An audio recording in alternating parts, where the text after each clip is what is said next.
Hello everyone, welcome to another episode of super move.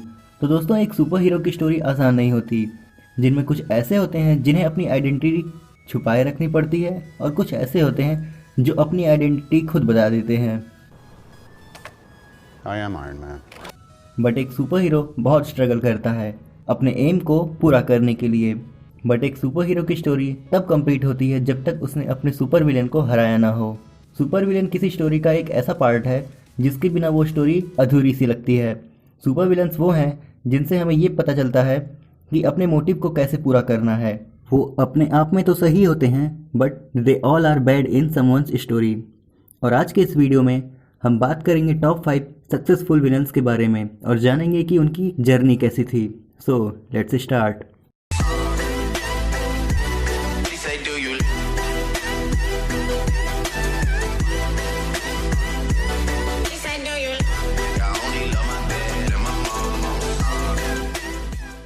Number 5, shorter. तो friends, shorter के बारे में तो आप सब जानते ही हैं, और जो नहीं जानते उन्हें मैं बता दूं कि सर्टर एक ऐसा बीइंग है जो रैग्नारॉक नाम की साइकिल से बंधा हुआ है। रैग्नारॉक एक एंडलेस साइकिल है जिसमें सर्टर एसगार्ड को तबाह करता है। सर्टर को हमने पहली बार देखा था रैग्नारॉक मूवी में, जिसमें थॉर कहता है कि मुझे तो लगा था कि मेरे पिता ओडिन ने तुम्हें मार दिया होगा, जिसका मतलब ये है कि सर्टर एमसीयू में बहुत पहले से ही है और उसने ओडिन से भी लड़ाई की है। और फिर मूवी के एंड में हम देखते हैं कि सर्टर अपनी इस साइकिल को कंप्लीट कर लेता है। और मैं आपको ये बता दूं कि इन्फिनिटी स्टोन्स के बाद सर्टर की स्वॉर्ड ही है जो एसगार्ड को डिस्ट्रॉय कर सकती है। सो इसलिए ये आता है नंबर 5 पे। Number 4, hydra. अरे नहीं, ये हाइड्रा डायनेमो वाला हाइड्रा नहीं, एमसीयू वाला हाइड्रा है। तो फ्रेंड्स, हाइड्रा कोई एक विलन या कोई एक बीइंग नहीं, बल्कि ये एक आइडियोलॉजी थी रेड स्कल की, जिसका मोटिव था कि अगर तुम एक सिर काटोगे तो 10 सिर उसकी जगह ले लेंगे।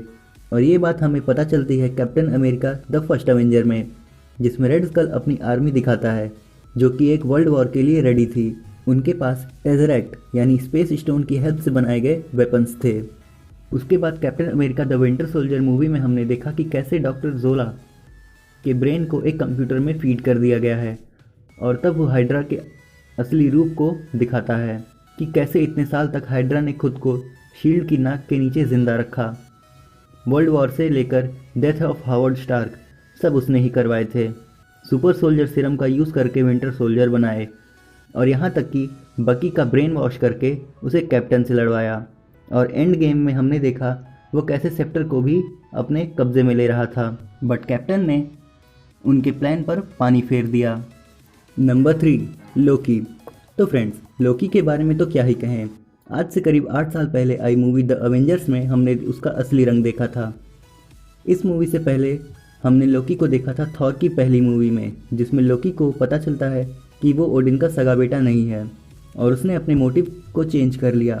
उसने अपना नया मोटिव बना लिया कि वो एसगार्ड का राजा बनेगा और थॉर को बर्बाद कर देगा। और उसने अपने इस मोटिव को पूरा करने के लिए अपने असली बाप लॉफी को भी मार दिया था। उसके बाद हमने उसे देखा था 2012 के अवेंजर्स में, जिसमें लोकी ने थैनोस की बात मानकर अर्थ पर कब्जा करने की कोशिश की। लोकी ने चित्तौरी की आर्मी से अर्थ पर अटैक करवा दिया, बट अवेंजर्स उसे हराकर अर्थ को बचा लेते हैं। और उसके बाद हमने देखा लोकी का असली माइंड गेम, जिसमें Thor the dark world movie में लोकी मरने का नाटक करता है, और थॉर रैग्नारॉक मूवी में ओडिन को अपने इल्यूजन में रखकर खुद ओडिन बनकर एसगार्ड का राजा बन जाता है। बट इन्फिनिटी वॉर में वो बच नहीं सका क्योंकि वो सारी ज़िंदगी एक विलन बना रहा, बट उस वक्त वो हीरो बनने चला था। सो ये था Loki, who lived like a villain and died like a hero. Number 2, Thanos. तो दोस्तों, थैनोस के बारे में आपको क्या ही बताऊं। इसके बारे में हमने आपको एक वीडियो में पहले ही बता दिया है, जिसमें हमने इसका शोडाउन किया है डीसी के डार्क साइड से, जिसका लिंक आपको डिस्क्रिप्शन में मिल जाएगा। अरे नहीं, जाने दे, तेरा ही वॉच टाइम बढ़ेगा। अबे, ये कौन बोला?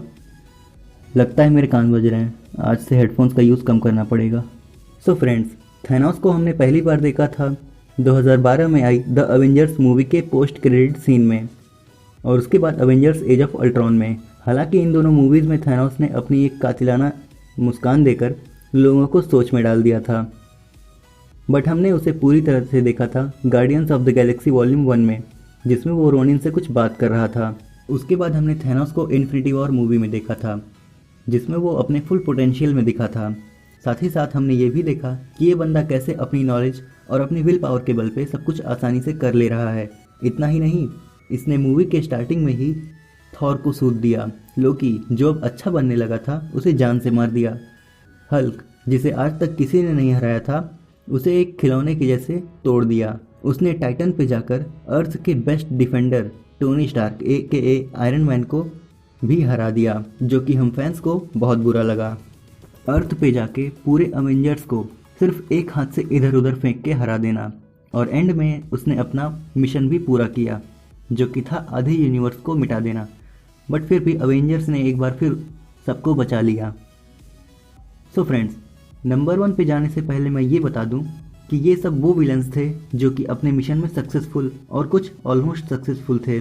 बट नंबर 1 पे जो है वो ना तो कोई एलियन है और ना ही उसके पास कोई सुपर पावर है। उसने बस अपनी इंटेलिजेंस और अपने विल पावर का यूज़ करके अपना मिशन पूरा किया। तो फ्रेंड्स, नंबर 1 पे है हेलमेट ज़ीमो। जी हाँ दोस्तों, सिर्फ एक बंदा, एक अकेला बंदा जिसने अपनी इंटेलिजेंस, एक्सपीरियंस और पेशेंस का सही इस्तेमाल किया।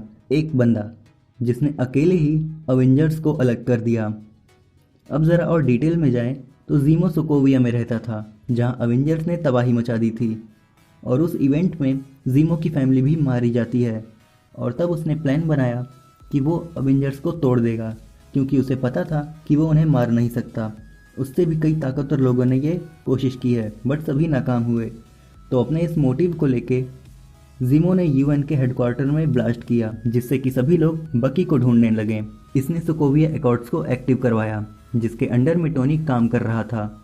इस एकॉर्ड्स के चलते स्टीव रॉजर्स एक क्रिमिनल बन गया, और तब जर्मनी एयरपोर्ट पे सारे अवेंजर्स को आपस में लड़वाया, उन्हें साइबेरिया तक ले आना, हाइड्रा के फाइल्स के ज़रिए बाकी सारे विंटर सोल्जर्स को मार देना, एक बेटे यानी टोनी स्टार्क को उसके डैड के मर्डर की फुटेज दिखा के बकी के लिए गुस्सा दिलाना, स्टीव और टोनी जो कि कभी अच्छे दोस्त थे, जो कि एक बेस्ट अवेंजर थे, उन्हें आपस में लड़वाना, जिसके कारण वो दोनों अलग हो गए। और हाँ, इनडायरेक्टली देखें तो इन्फिनिटी वॉर में थैनोस का जीतना और एंड गेम में आयरन मैन की डेथ के लिए ज़ीमो का बहुत बड़ा इम्पैक्ट है, क्योंकि ज़ीमो ने दोनों अवेंजर्स को अलग कर दिया था। लेकिन अगर वो एक साथ होते तो क्या थैनोस जीत पाता? कभी नहीं। और थैनोस स्नैप ना करता तो एंड गेम में टोनी का भी स्नैप नहीं करना पड़ता। So overall top 5 successful villains की लिस्ट में ज़ीमो है नंबर 1 पे। और ज़ीमो ही एक ऐसा विलन है जो कि पूरे MCU का सबसे सक्सेसफुल विलन है, जिसने अपना मिशन पूरा किया और फेल भी नहीं हुआ। तो फ्रेंड्स, ये थी मेरी ओपिनियन की टॉप 5 सक्सेसफुल सुपर विलन्स और उनकी जर्नी की लिस्ट। और आप सबको मैं ये बता दूं कि इस वीडियो में कोई फेवरेटिज्म यूज़ नहीं हुआ है, सो इस वीडियो से ऑफेंड ना हो। और आज के लिए बस इतना ही। हम जल्द ही लौटेंगे एक नई वीडियो के साथ। Till then keep watching super move.